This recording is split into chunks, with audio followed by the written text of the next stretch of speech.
Siti, aku rasa kita ambil cuti sakit nak. Semua orang penat. Lagipun bos tak tahu kita sakit ke tak. Betul tu. Aku rasa nak rehat. Asyik kerja je. Okay, aku akan buat laporan cuti sakit palsu.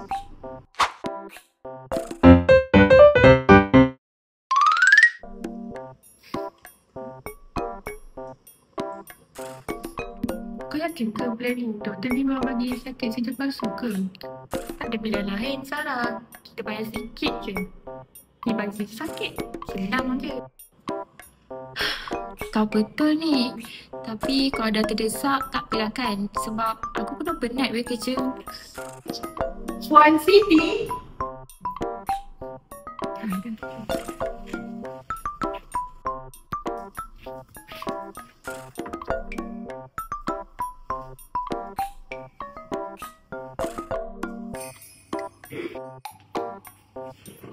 Selamat pagi.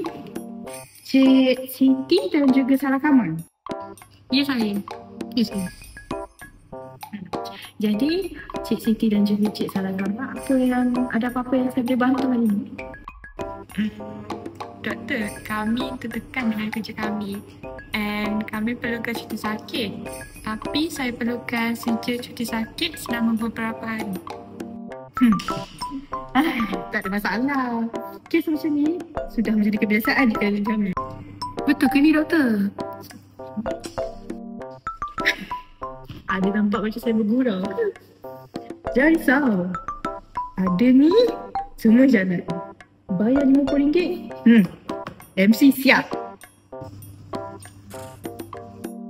Berapa hari korang nak ni? 3 hari dulu. 3 hari siap.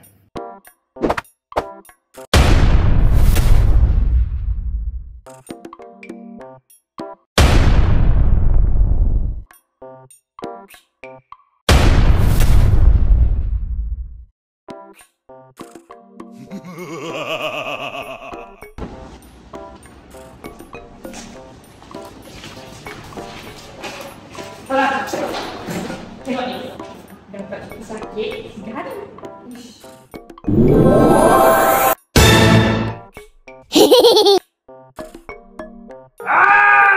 Senang je kan, bayar sikit je kan doktor.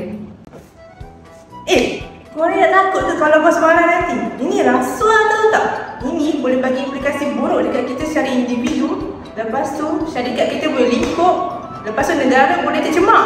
Betul tu, kalau tertangkap, kamu semua sebagai individu akan dikenakan dakwaan jenayah, kehilangan pekerjaan dan reputasi tercemar. Susah tau nak cari kerja baru sebab majikan baru tak percaya kepada individu yang ada rekod menipu. Bukan tu saja, budaya ambil cuti sakit palsu ni boleh menyebabkan kita punya produktiviti syarikat terjejas. Lepas tu membebankan orang lain. Lepas tu, ini boleh merosakkan budaya kerja kita. Ini tak elok untuk masa depan syarikat kita. Saya setuju. Perkara yang kamu lakukan untuk mengambil setuju cuti sakit palsu ini tidak baik. Dan kerana ia boleh menjejaskan imej negara kita. Pertama sekali, budaya kerja seperti ini akan meningkatkan rasuah. Budaya rasuah akan meningkat di negara kita.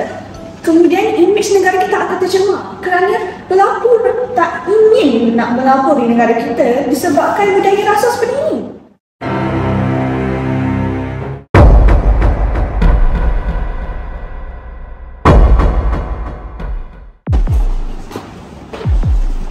Selamat pagi semua. Saya dengar dalam syarikat kita ni ada yang ambil sijil cuti sakit yang pasti. Saya rasa perkara ini berkaitan dengan integriti dan saya tak boleh kompromi dengan perkara rasuah ni. Jadi syarikat kita akan wujudkan satu sistem audit dan pemantauan dalaman syarikat, di mana selepas ini mana-mana pekerja yang ambil cuti sakit akan direkodkan. Dan buat masa sekarang, tindakan tata tertib yang konsisten akan kita laksanakan supaya syarikat boleh ambil tindakan yang lebih tegas dekat mana-mana pekerja yang salah guna sijil sakit ini. Jadi kamu juga mungkin boleh akan dibuang kerja ataupun digantung kerja lah sebab salah gunakan sijil tersebut.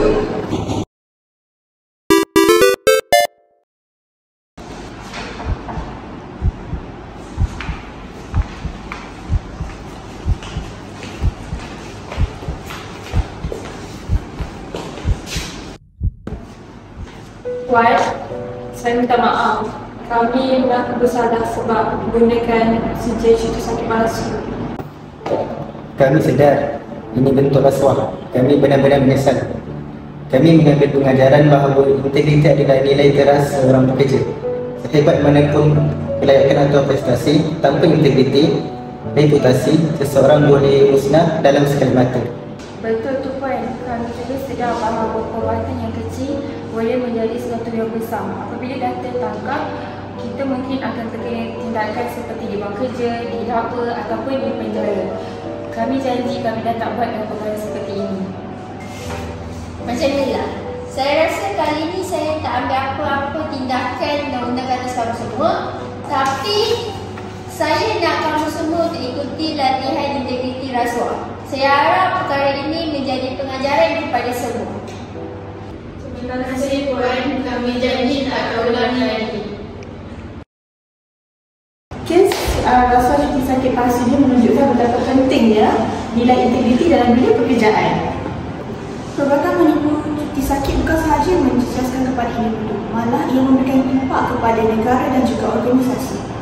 Langkah pencegahan seperti pendidikan beretika, pemantauan yang telus dan tindakan yang tegas perlu diambil agar budaya kerja yang bersih dan bertanggungjawab dapat diwujudkan. Hanya dengan kerjasama semua pihak, isu ini dapat dibendung secara berkesan.